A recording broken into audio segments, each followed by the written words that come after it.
In our most recent conversation, I got together with a group of women and we talked about unexpected change, more specifically sudden wealth, when either you receive unexpected wealth, it might be through inheritance or the sale of a business, or maybe your responsibility for your wealth has changed, perhaps through a divorce.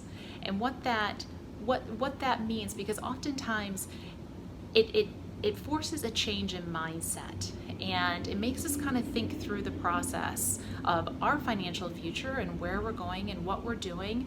And you might see that through a slightly different lens.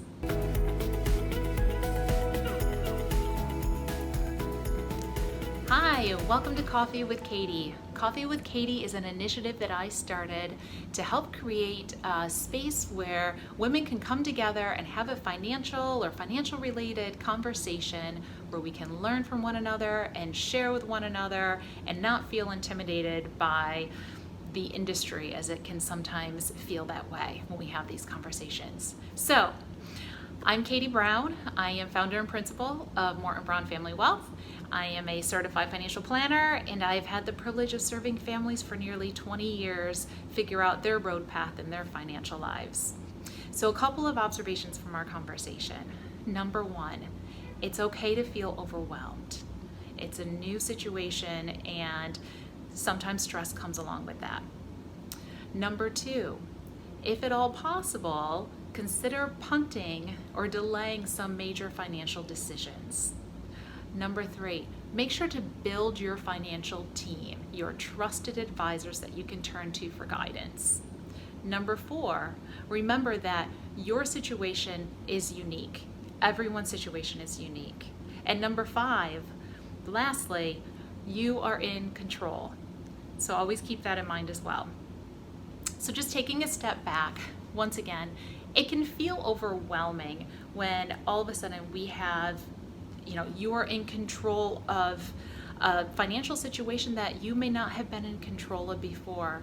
And that can be stressful. And I think sometimes you might even some people might question the motives of others around them.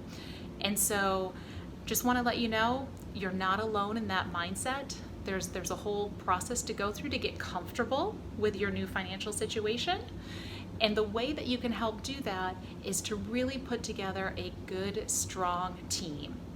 And I suggest putting together a good, strong team before making large financial decisions. So as I mentioned, if you can delay on some of those large decisions, at least until you have a great understanding or better understanding of what those decisions mean for your financial position, that would be a good thing. So I know you want to buy that new house or you want to help that family member launch a business, but I would suggest pumping the brakes until you have better visibility on the other side. So when it comes to building your team, and just so you know, I am going to include, if you'd like to, a guide that helps to evaluate financial professionals, identify and evaluate professionals. So please feel free to download that. It goes a little bit deeper into this topic.